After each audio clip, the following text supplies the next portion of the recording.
Depreciation, matching expenses.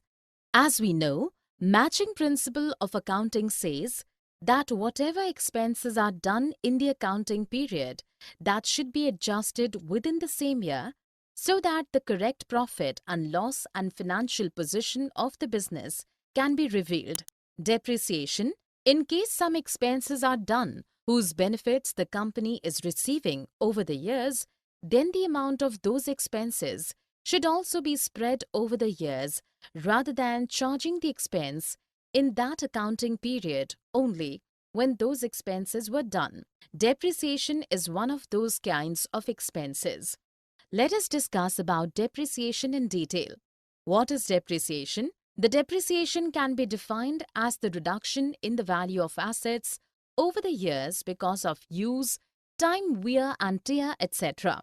For example, a business bought a machine that is being used in the business for production process. The value of that machine reduces with usage. Let us take an example. A machine is bought for 1,50,000 rupees on 1st April 2006.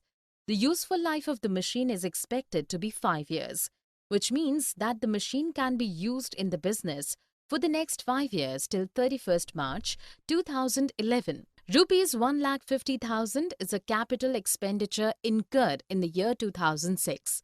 But this whole amount cannot be charged as revenue in the current accounting period. Rather than 1/5 of it would be charged against the revenue for year 2006.